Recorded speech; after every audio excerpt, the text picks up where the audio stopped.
Thank you, Melissa. That hit me. That was so sweet. It hit me wonderfully.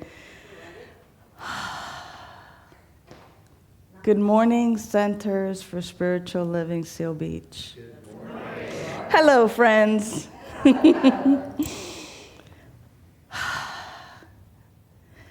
As I just take a moment to check out familiar faces and to greet you at home as well, I'm feeling pretty soft right now.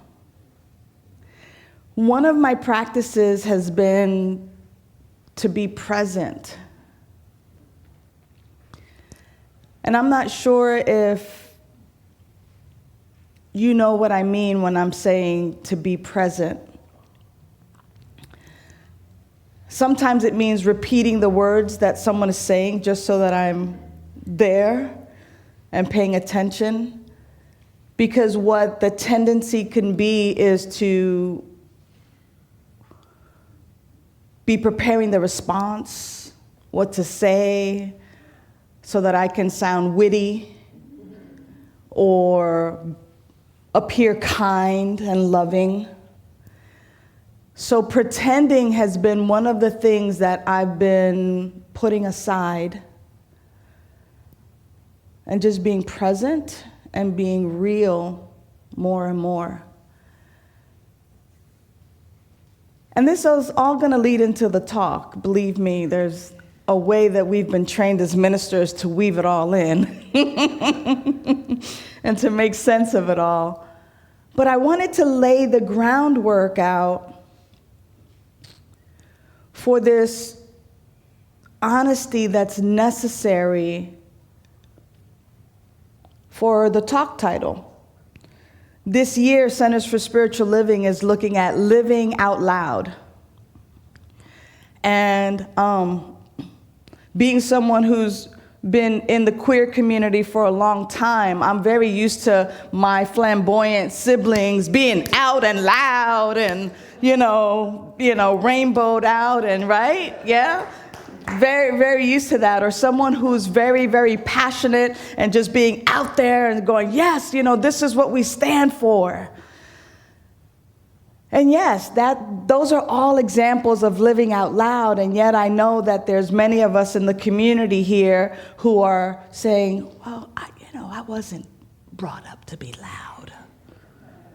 Loud is not okay. We're civilized. Loud is for them over there. And interestingly enough, even those of us and among us who are a little more soft-spoken or not as out and living out loud, there is an opportunity to live out loud in your stance, in your living, in your being. And being present and being honest and being present is key. So this month is curiosity is my superpower. And I don't know about you, but when I was growing up, curiosity was kind of akin to Curious George. I date myself, it's okay. Curious George, it was about, and we would call it metiche, being nosy, and that being nosy could get you hurt because you're busy sticking your nose in stuff where you don't belong. AKA, curiosity killed the cat, right? So for me, this theme of curiosity, it's like it brings up some of that stuff, like, oh yeah, but growing up, I was not raised to be curious. Sometimes. And then other times to be curious. So when is it appropriate to be curious is really the question. When is it appropriate? And now curiosity is my superpower. What's that about?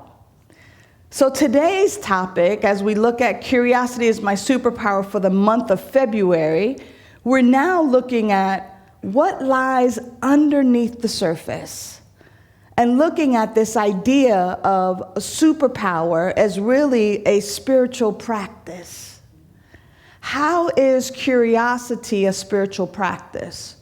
So, of course, I turn to what my definition of curiosity means today, and it is an active interest in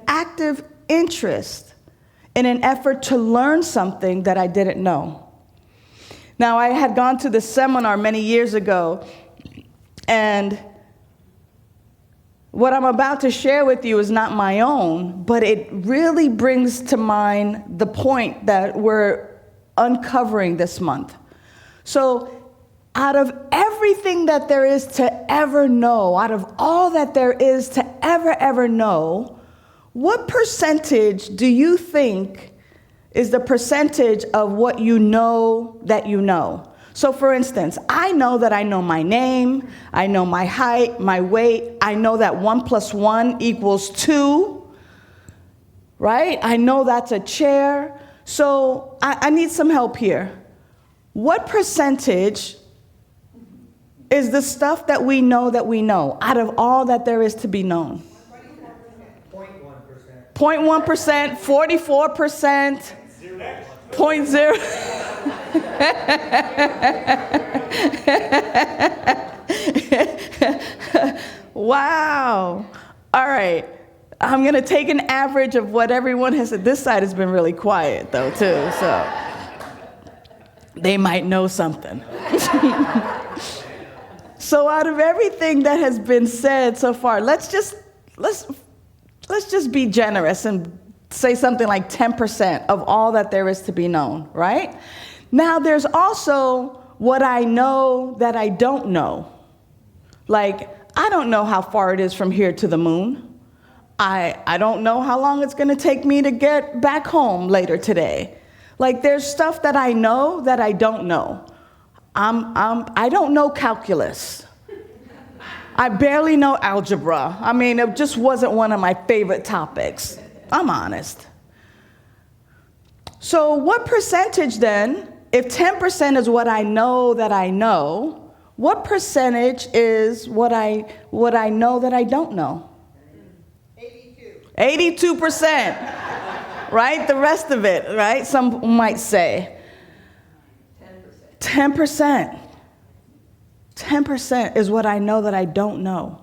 Okay, so we got 10% of what I know that I know, and 10% of what I know that I don't know. The rest of it, as we're being generous with that 10% each, is what I don't know that I don't know.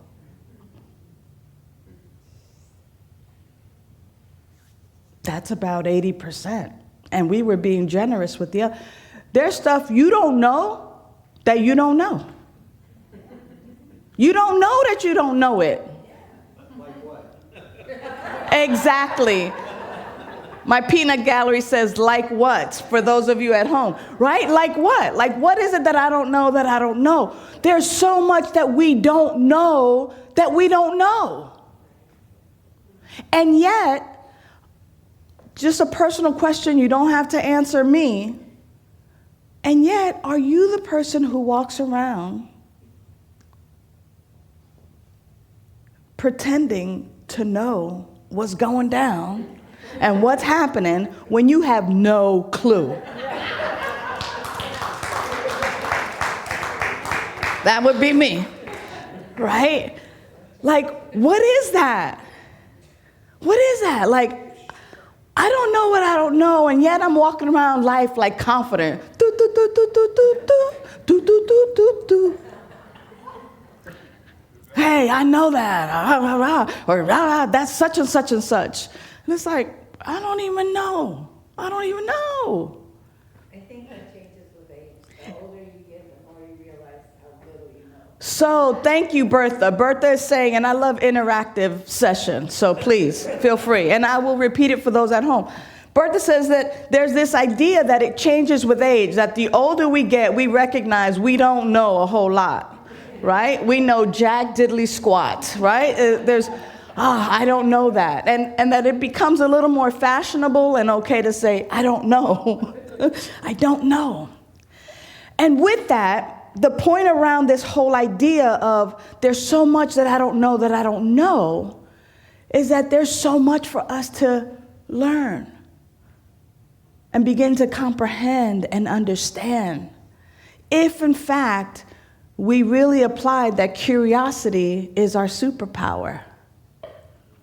There's so much to experience in life when curiosity is our superpower. But I want to go a little bit deeper today because we are talking about what lies underneath the surface.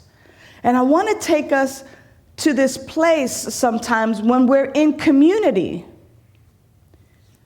And this has been my experience, and maybe it's been your experience, and maybe that's why sometimes when we are alone, even if we have a partner, but sometimes when we are even alone and are about to fall asleep, or maybe even while having a cup of coffee, or being alone, how we feel so alone. And we might ask ourselves, why? Do I really know the people that I'm sitting next to, that I'm hanging out with? Is Sunday just a place to come and be seen and be social? Or do I really know the people that I'm hanging out with? Am I too afraid to look to see what is beneath the surface? Oh, they're cool. They're all right. Oh, they're so nice. They're so kind. Oh, the greeter, so sweet. Oh, the practitioner, oh, just a doll. How do you know? How do you know what lies beneath the surface? And I'm not trying to be sinister there, but wow, like how do we know unless we actually begin to go beyond what is polite? We live in a polite society. Polite doesn't work. Not if you really want to have community. Polite doesn't work if you want to have community. Oh, it's not polite to ask, it's rude. Says who? Whose rules are you living under?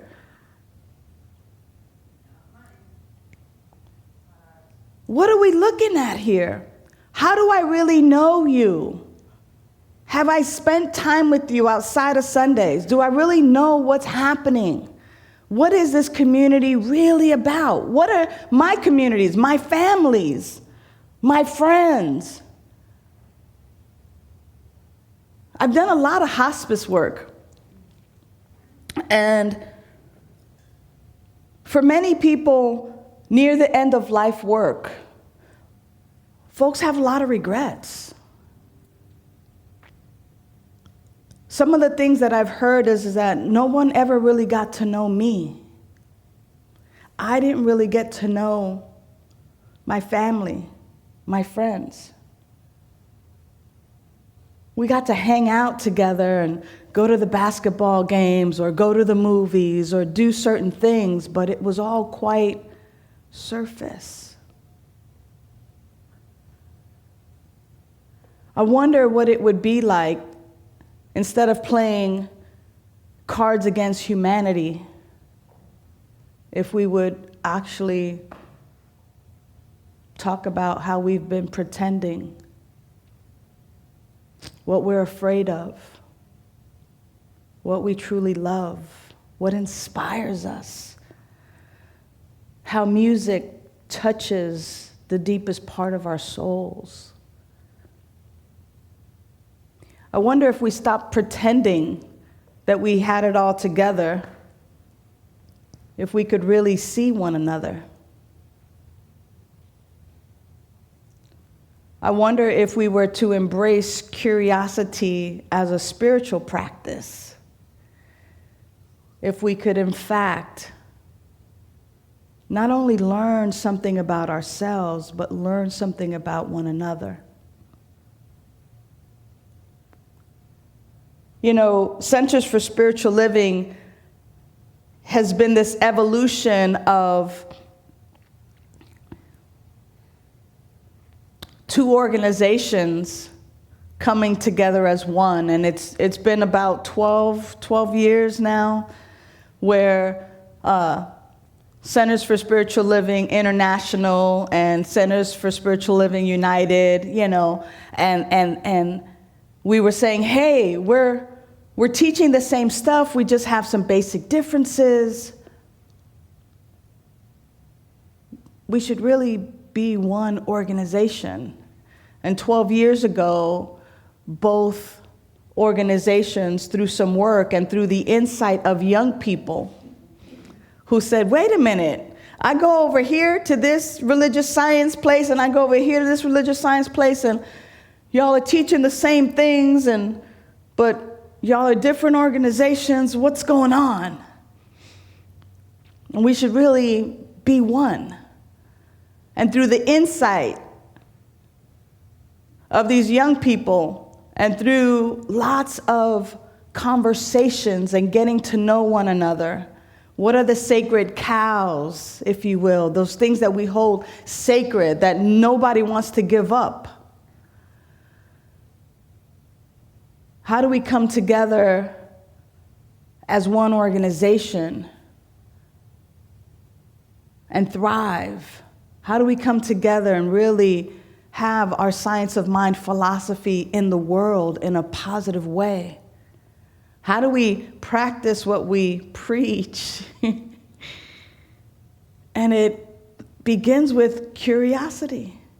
It begins with curiosity, not a nosy curiosity, beloveds, not like el chisme, you know, that you want to know. Oh, did you hear they're getting a divorce? I'll find out the chisme. I'll find out the gossip.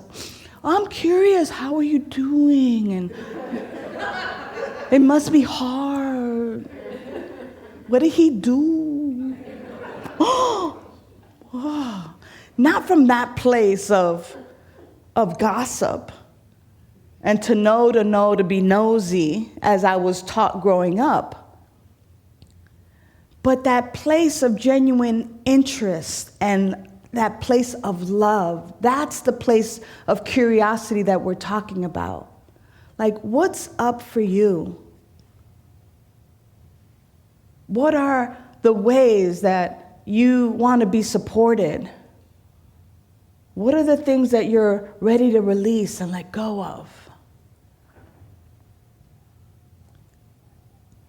And see, having that kind of curiosity, having that kind of interest, coupled with another spiritual practice. I like to think of this spiritual practice as a prayer, but also as a meditation, but also as an affirmation. And in our spiritual community back in the day when it was the Downey Center for Spiritual Living, we did this every week. And it was to remind us and to anchor us in the truth of ourselves and about other people. And that mantra is something that came to me many, many years ago, but that has helped me in the long run stay curious, but also be unafraid. You see, the idea of getting to know people and getting to know what lies beneath the surface is that sometimes we experience great fear because we think it's rude, or we don't want them to think that we're nosy, or we don't want to appear too pushy, or we might not want the information that we get once we get it, or we are afraid of the other because of our social identities and our differences. But the mantra goes like this, and I'm going to invite you to do it with me. I see the sacred. I hear the sacred. I speak the sacred. All life is sacred. I see the sacred. I hear the sacred. I speak the sacred. All life is sacred. As a result of having that simple practice be something that you do with your hands or even just say, I see the sacred, that when I look out, I'm reminding myself that I see the sacred. I hear the sacred. In my interest of who you are and getting to know you and relating with you and being in community with you, not only do I see the sacred, but I hear the sacred. Because sometimes we say some crazy stuff to each other. And I remind myself to hear the sacred. In other words, is that coming from a place of hurt? Is that coming from a place of love? I'm remembering to hear the sacred. I'm also reminding myself to speak the sacred and reminding myself that all life is sacred. So when I see, hear, speak the sacred, I'm reminded that all life is sacred. And if all life is sacred, then I'm interested in understanding and learning about your sacred life. Who are you? You know, I'm tired of going to funerals and celebrations of life services, and then when they read the eulogy, oh, she was into that? Oh my gosh, I've known her for 15 years. I didn't know she did that. Oh, or others, oh wow, I wish I had known. We would have gone golfing together. I didn't know. And here we are, week after week after week, hanging out in spiritual community and not knowing each other, not being curious, not being interested in one another. I'm particularly encouraging you to be interested and become interested in people who don't look like you, or maybe are not into the same hobbies as you are. And maybe find that deep, deep sense of not only humanity, but spirit that is living that individual.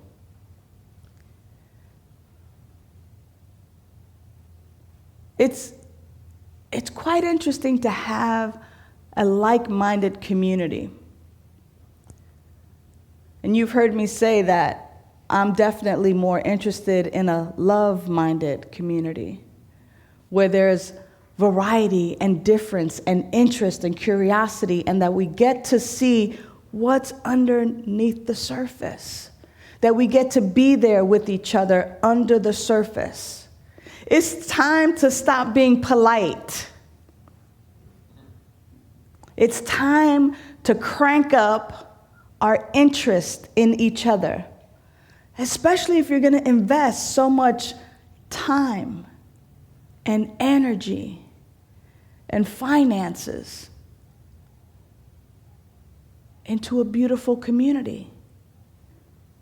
What sense does it make to live your life and then nobody knows you, or you don't know anyone, like truly knows? I know that there's a saying, you know, he or she who dies with the most toys wins.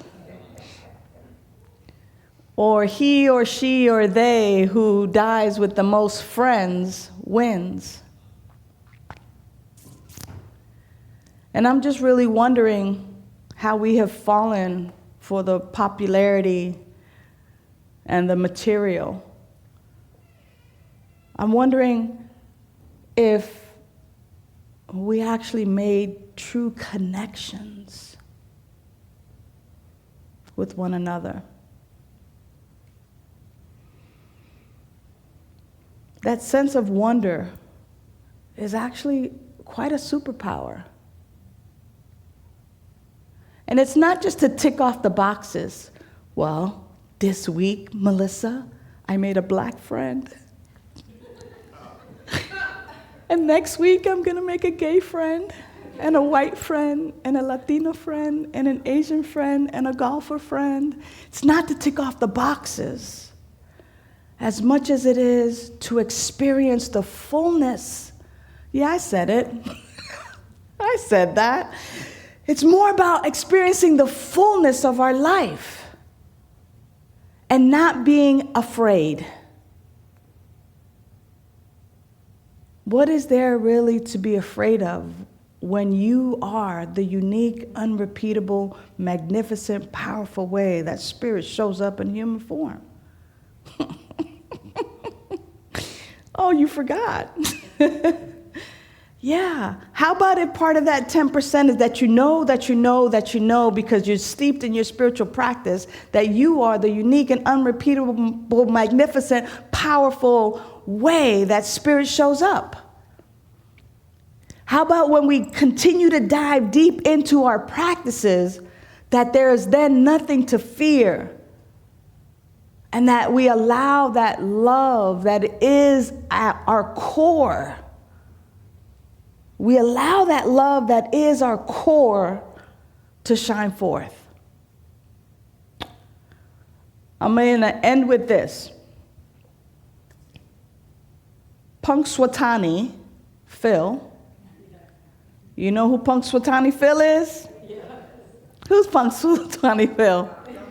The groundhog. Yes. Yeah. That precious being was pulled down with the assistance of the handlers, and it saw its shadow. So it means another 6 weeks of winter. Some might say boo, but some might say yay. And the yay is this. Winter is a symbol of going within, growing within, so that this way, when the springtime comes, we can begin to show off all of our blossoms. We can begin to display what we've learned and what we've developed in those winter months when we hunker down, when we're within. The challenge is this, or the invitation is this, is to use these next 6 weeks to go within, to hang out there, to allow curiosity to not only be your superpower, but your spiritual practice, to begin to make those phone calls. It's fun to have 5,000 people on your Facebook page, but how many of them do you really know? How many people in here do you really know? And if you're new, welcome. There's so many folks that you can get to know. Imagine when we know one another and when we see the truth of each other.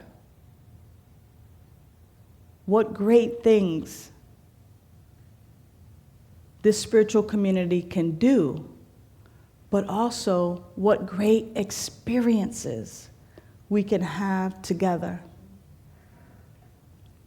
When it comes time for us to move into our eternal living, because we're just kind of having our eternal living right now in these flesh suits. But when it comes time to continue on that eternal life and get rid of these flesh suits, what do you want to say? Dang, I wish I'd have got to know more people and had real experiences, or lost opportunity, or wow, I have had a full, rich ride. I've had a full, amazing life touching other lives, being in full community, being in full love, being unafraid, being the life of spirit that I am. I definitely want to say that. And so today, curiosity is my superpower, and so it is.